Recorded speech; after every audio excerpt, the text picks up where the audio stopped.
Di depan kita saat ini sudah ada Mbak Yunianti Cusaifa dari Komnas Perempuan.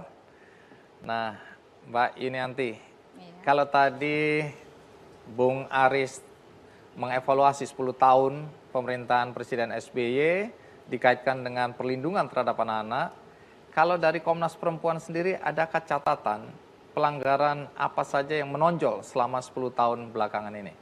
Pertama, bahwa seperti kasus anak, kekerasan seksual sangat menonjol. Catatan Komnas Perempuan, 35 perempuan setiap hari menjadi korban kekerasan seksual di Indonesia. Yang dimaksud kekerasan seksual itu apa? Kekerasan seksual dari temuan Komnas Perempuan itu ada 15 jenis, Mas. Jadi ada pelecehan seksual, ada perkosaan, ada perbudakan seksual dan lain sebagainya. Tetapi dari 15 jenis kekerasan seksual yang ditemukan Komnas Perempuan itu baru 3 yang dikenali oleh undang-undang. Misalnya perkosaan, dan itu pun perkosaan dengan penetrasi, kemudian juga pelecehan seksual masih disimplifikasi sebagai tindakan tidak menyenangkan, atau kepada anak disimplifikasi dengan pencabulan. Nah, di Mei 98 itu kan banyak isu yang beredar bahwa terjadi pemerkosaan masif terhadap perempuan, ya, terutama dari etnis Tionghoa, begitu katanya. Tapi selama ini kan sulit dibuktikan. Apakah itu oleh Komnas HAM menjadi catatan serius bahwa itu ada? Iya. Catatan TGPF, temuan TGPF waktu itu lebih dari 80 kasus. Tim gabungan pencari fakta, ada 80 kasus kekerasan terhadap perempuan dan 52-nya adalah kasus perkosaan. Itu setidaknya mereka yang mau bicara atau melalui kesaksian para dokter. Persoalannya adalah dari data internasional hanya 1/8 kasus korban kekerasan seksual yang mau melaporkan. Kenapa demikian? Karena kasus kekerasan seksual cenderung ada viktimisasi terhadap korban. Ada dipermalukan, dipersalahkan. Bahkan pejabat tinggi negara pun bisa bicara bahwa penyebab kekerasan seksual, perkosaan itu karena perempuan pakai rok mini.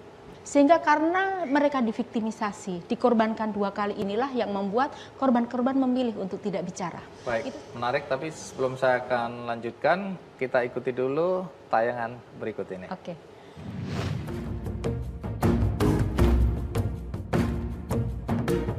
Persoalan kekerasan terhadap perempuan seperti tidak ada habisnya. Mulai dari kekerasan dalam rumah tangga, diskriminasi, kriminalitas, hingga human trafficking masih sering terdengar di telinga kita. Tingginya angka kekerasan terhadap perempuan di Indonesia saat ini masih terus bertambah. Berdasarkan data dari Komnas Perempuan pada tahun 2013 saja, tercatat telah mencapai 200.005 kasus yang masuk sebagai laporan ke Komnas Perempuan. Dari beragam permasalahan seputar kekerasan terhadap perempuan, salah satu masalah yang masih sering dihadapi Komnas Perempuan adalah minimnya pengetahuan dan kesadaran para korban untuk melaporkan kepada lembaga terkait, seperti aparat penegak hukum, unit pelayanan perempuan dan anak, serta pusat pelayanan terpadu pemberdayaan perempuan dan anak.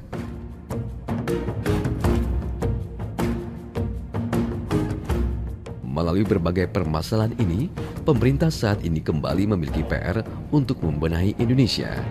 Tentu saja keberhasilannya juga berada di tangan rakyat yang sadar hukum, memiliki rasa kemanusiaan tinggi dan aktif, sehingga bersinergi dengan seluruh elemen pemerintahan dan berakhir pada Indonesia yang lebih baik.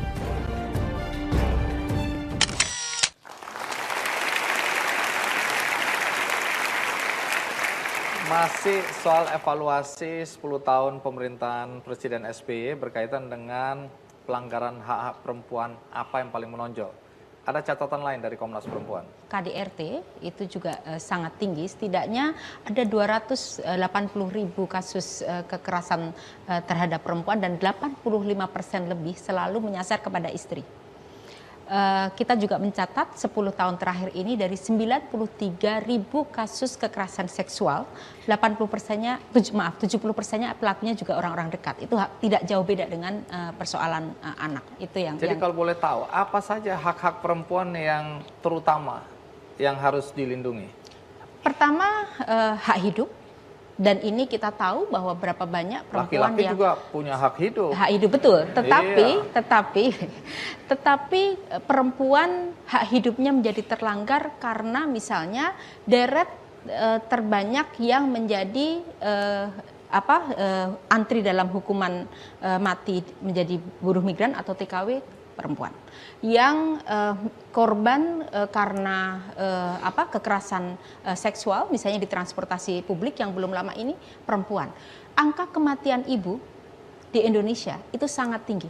Itu juga karena melahirkan kita pikir itu soal isu kesehatan, padahal ini pencerabutan hak hidup gitu. Dan juga kekerasan domestik karena penganiayaan di balik rumah tangga dan lain sebagainya atas nama perkawinan juga terjadi. Ini hak hidup perempuan banyak terlanggar, di baliknya adalah melalui pola-pola kekerasan. Satu ikon soal pelanggaran HAM berat di Indonesia, seorang tokoh wanita bernama Marsina, seorang buruh pabrik di Porong, Jawa Timur, yang kemudian sampai hari ini itu selalu menjadi persoalan dari tahun ke tahun karena kasusnya tidak tuntas.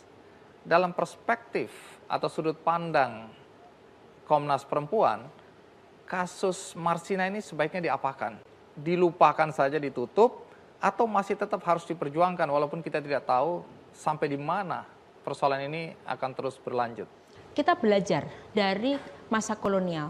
Ketika dia tidak tertuntaskan, memberi inspirasi kenapa ada Aceh, kenapa ada Papua, kenapa itu tidak tuntas, lalu sebelumnya 65, itu tidak tuntas lahirlah PKI, Papua dan sebagainya. Itu tidak tuntas menginspirasi kekerasan massal yang terjadi pada Mei 98. Kenapa pelanggaran HAM masa lalu harus diusut tuntas aspek keadilan, pengadilan dan lain sebagainya. Itu tujuannya supaya tidak ada impunitas. Karena kalau itu impunitas, pelanggar merasa di Indonesia tuh mau ngapain aja bisa kok. Ada waktunya kemudian dilupakan. Dan yang kedua yang terpenting adalah perlu menjadi pembelajaran bangsa supaya dia tidak berulang lagi. Jadi kasus Marsina ini mau diapakan? Pertama dia pasti kembali harus diusut tuntas soal aspek siapa pelakunya dan lain sebagainya, individu maupun institusinya. Kemudian yang kedua, PBB sekarang itu mendorong yang namanya perlindungan bagi WHRD, Women's Human Rights Defender atau perempuan pembela HAM. Karena para pembela HAM ini punya kerentanan yang luar biasa. Jadi keberadaan Marsina bagi gerakan perempuan, dia merupakan ikon pentingnya berorganisasi, upaya melakukan demilitarisasi dan juga tadi itu hak untuk bersuara dan berserikat. Jadi kematian satu korban bagi gerakan sosial, bagi gerakan perempuan dan bagi bangsa, untuk terjadinya sebuah perubahan di negeri dia ini, penting untuk menjadi titik balik sebuah perubahan. Kasus yang juga menonjol selama 10 tahun pemerintahan SBY adalah tenaga kerja wanita kita yang diperkosa, dianiaya, atau bahkan dihukum mati di sana.